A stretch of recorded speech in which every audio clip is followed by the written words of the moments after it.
Hello everyone, JayPower here and welcome to mini guide number 2.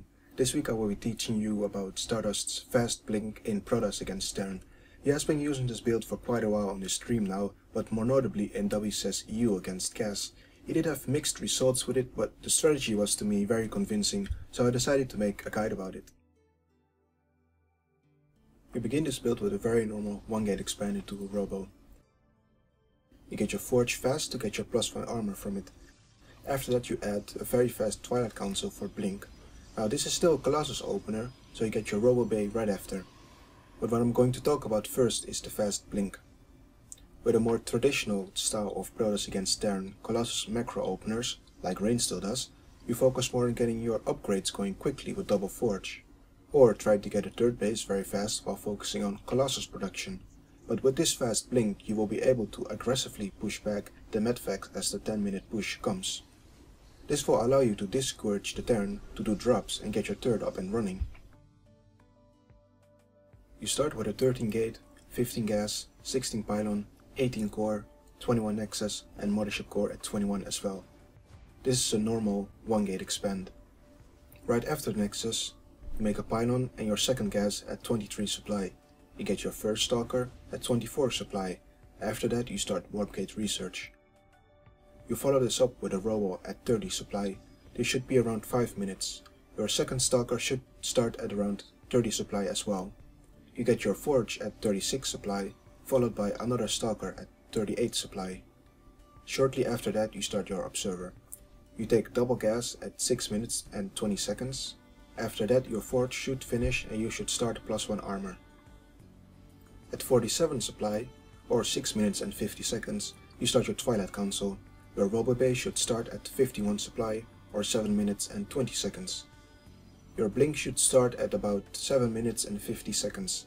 Here's where you also warp in a sentry to gain energy for Guardian Shield. At 63 supply, you make 3 more gateways. At this point in the game you should be on minimum 2 base saturation. You start your first Colossus at 8 minutes and 40 seconds, and you add 2 more gateways after that. You want your blink to be done a little after 10 minutes, so make sure you spend enough chrono boost on it. Before that you want to spend all your chrono boost on probes. After you start your first Colossus, you want to start producing more stalkers. You want to get up to roughly 10 to 12 stalkers and start being aggressive with them as soon as your opponent is looking for an opening in your defense. Meanwhile you start charge and focus more on satellite production.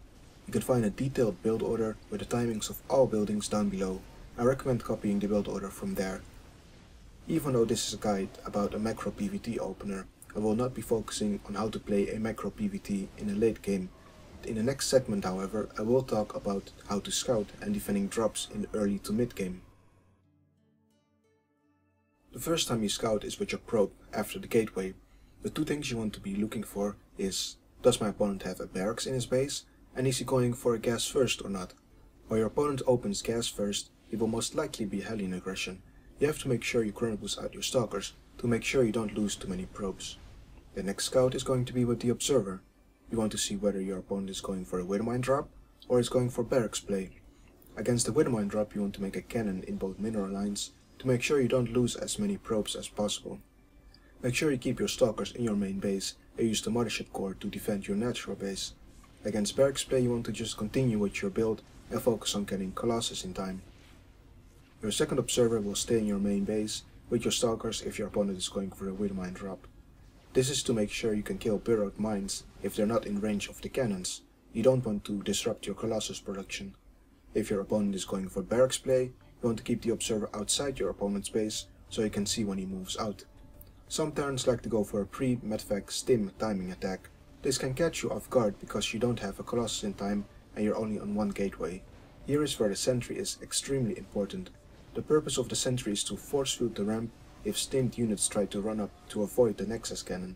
This can cause a lot of trouble, so make sure you keep your sentry on the high ground. If you see the attack coming soon enough, you can make an immortal to be completely safe. This won't be necessary if he doesn't make a marauder though. My take on taking a third versus Terran is you get your third nexus as soon as you see a third command center. This will usually guarantee you a safe third base. Sometimes if you killed a lot of his units cost efficiently, you can take it a bit earlier. To make sure you can defend all bases from drops, you have to make sure your observers are placed well. This does not mean you need a lot of observers however.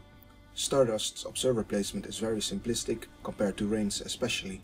Rain likes to make a ton of observers and pylons around the map to grant him vision. However, Stardust only has 2 or 3 on the map usually. The first one is in front of his opponent's natural. If you glance enough at the minimap over time, you can see the streamline of Terran units. When there is a gap in the streamline, it usually means they have loaded up a medvac or more in the natural and they're going to drop you. In the current metagame, it's important that you also see the SCV pool coming as soon as it leaves your opponent's base. The second observer is in front of his own base. This will allow you to spot the attacks incoming. The other ones are usually in places where there's a big open airspace. Ichelon Waste is the perfect example for that. Now this observer placement style is kind of blind but also very safe, because you always keep your stalkers in locations to snipe drops, even if you don't know they're coming.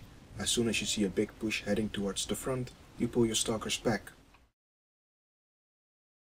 Once again, getting all the buildings in time plays a huge factor in improving with this build, especially when you're being distracted by a Withermine drop or a bio push. Other than that, make sure you're being active with your stalkers and micro them properly. Losing too many stalkers and having to replace them will only slow down your storm transition. Thanks for watching this episode of Mini Guides. Make sure to like and share if you enjoyed the video. Also make sure to subscribe if you like the content that I make. Make sure to check out the link down below for first-person VODs of me playing this style, replays, advanced tips on how to refine your play even more, and other related things. So thanks again for watching, make sure to subscribe, and hopefully I will see you next time. So now I think he's just making an army and trying to go for the ground push. Oops, nope.